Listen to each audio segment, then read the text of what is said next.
Boa tarde, meus queridos e queridas alunas do Colégio Militar do Recife. Sargento Almeida, mais uma vez, para a nossa aula de nivelamento.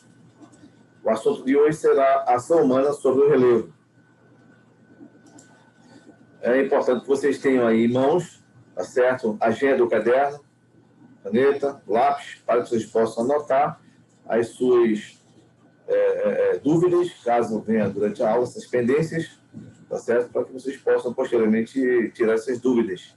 É importante que todos estejam, mais uma vez, reforço essa ideia, inscrito no OpenRedu, é o canal oficial entre o professor, o colégio e o aluno, onde nós vamos colocar nossas demandas, tá certo? E vocês também, a demanda de vocês com relação às suas dúvidas, e também colocar no nosso material de demanda de aula, e a partir daí responder as dúvidas, caso vocês venham a colocar, solicitar pelo OpenRedu, ok?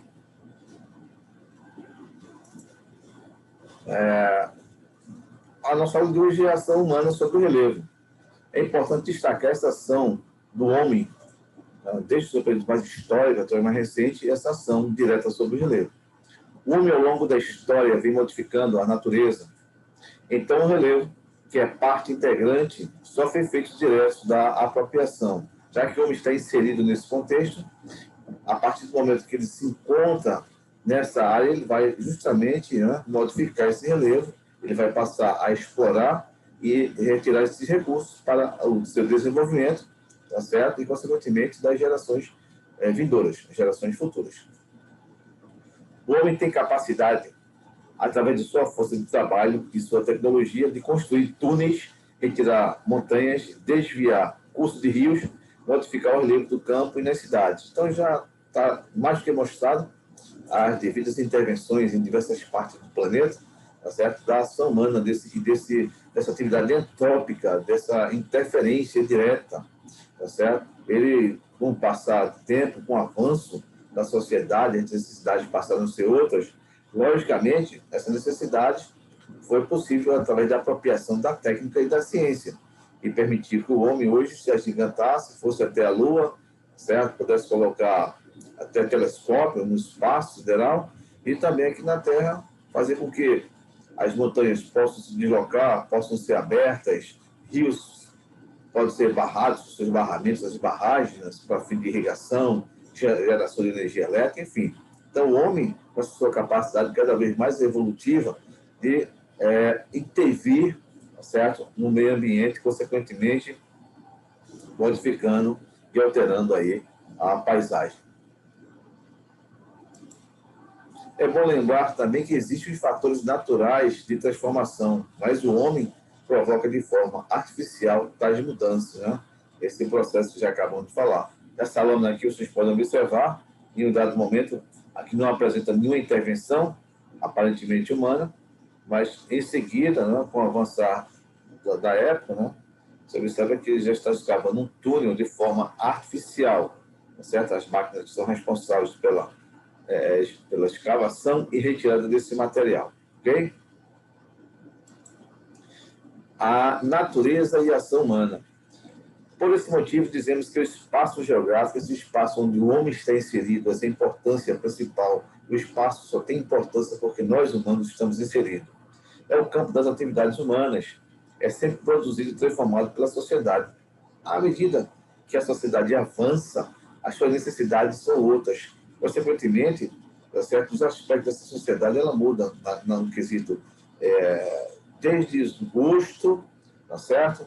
Até mesmo com a aquisição de novos materiais, novos produtos com maiores tecnologias, com maior conforto. Assim percebemos que existe um vínculo entre natureza e ação humana. Hoje é praticamente impossível nós pensarmos, desassociarmos, tá certo, o ser humano e a natureza, tá certo? Porque nós dependemos dela justamente para sobreviver e desenvolver. Ou seja, entre o espaço natural e o espaço geográfico. Estrutura do relevo da Terra.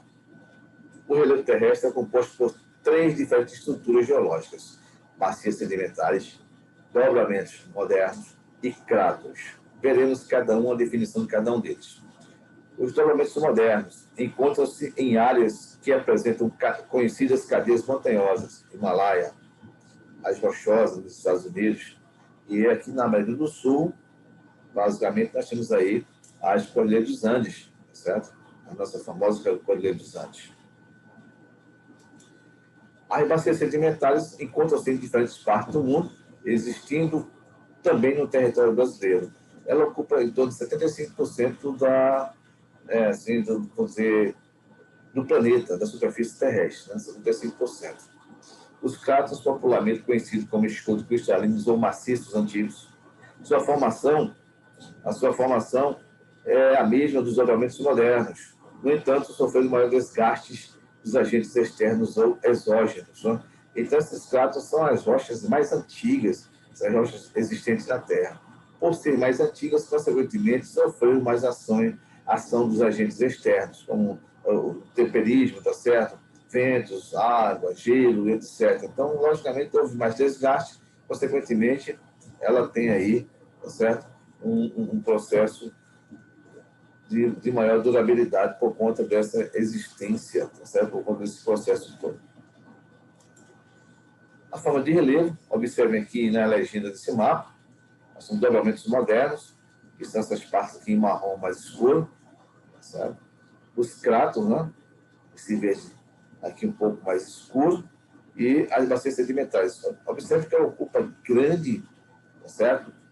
Ela ocupa grande parte dessa chamada área territorial do mundo, né? Aqui nós temos o chamado elementos que formam o relevo, as serras, as cordilheiras, montanhas, colinas, planície, depressão e planaltos. Os agentes formadores do relevo podem ser internos ou externos. Essas forças atuam juntamente no processo de formação e modelagem do relevo. Cada um com seu processo exclusivo. Uns atuando na superfície, certo? Outros atuando na sua subsuperfície. Aí nós temos vulcanismo, tectonismo, nós temos aí a ação da água, do gelo, etc. São responsáveis por um processo contínuo e dinâmico.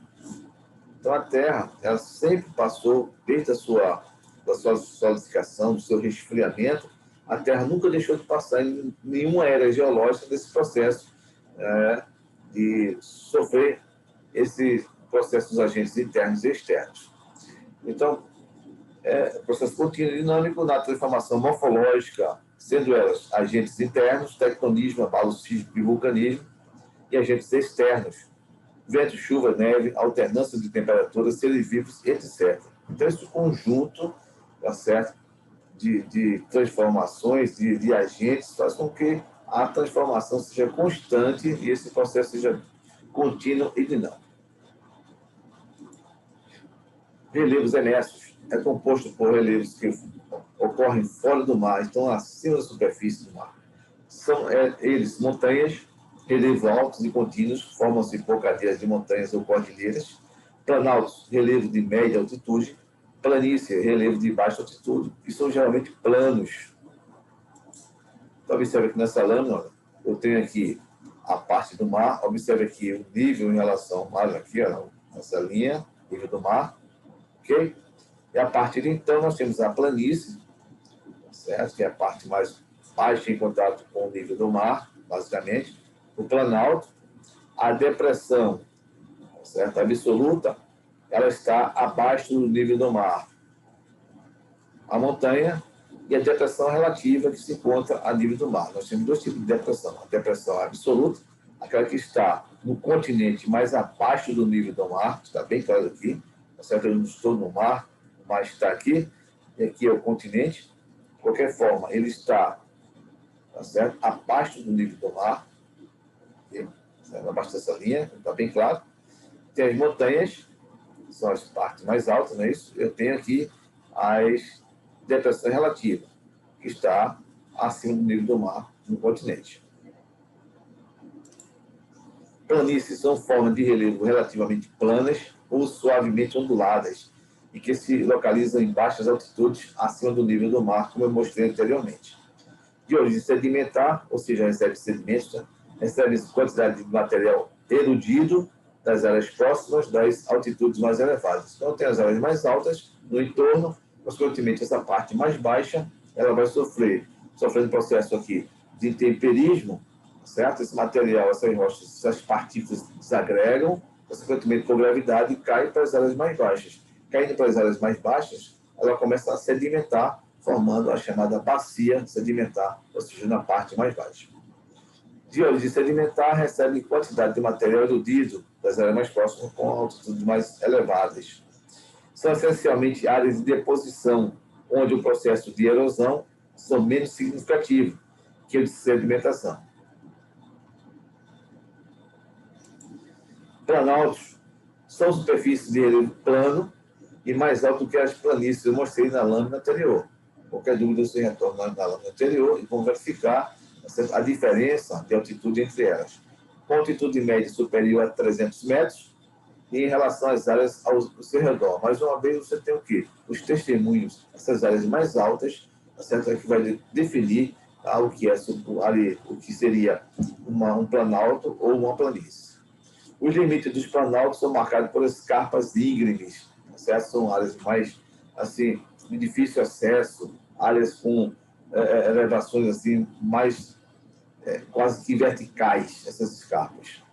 O planalto tem uma forma de relevo, ao contrário da planície, em que os processos de erosão superam os de deposição ou sedimentação. Okay? A depressão são porções do relevo que possuem altitude mais baixa do que as áreas no seu entorno. Então, eu mostrei dois tipos na lâmina anterior, que é a depressão relativa e absoluta. Desgastada por processos erosivos, apresentam superfícies planas ou côncavas. Podemos classificar em dois tipos, depressão absoluta e depressão relativa. Tá certo? A depressão absoluta está a nível do mar, porém no continente, e a relativa também está acima do nível do mar. Montanhas. As cadeias de montanhas, sequência de montanhas, são as formas de relevo que apresentam as mais elevadas altitudes. Está acima, porém, já está bem claro, acima da planície e acima dos planaltos. A sequência seria as montanhas que estão em altitude mais elevadas. Tem relevo acidentado em costas íngremes, em algumas delas, e vales profundos, devido às suas altitudes. Né? As montanhas podem ser de duas origens tectônicas, quando as placas se encontram, forçando o seu erguimento dessas placas, consequentemente, formando aí as montanhas através de processos tectônicos. E as vulcânicas, a partir da elevação de áreas de magma, certo? Etc. E, por fim, terminando essa aula, tá certo? Espero que vocês tenham gostado. Se gostaram, deixa o like lá embaixo, tá certo? Aí, e qualquer dúvida, vocês nos procuram no OpenEdu, repito, que é o nosso canal oficial de comunicação, para que vocês possam colocar suas demandas e ali, né, tirar suas dúvidas, ok? Obrigado, até mais, felicidade.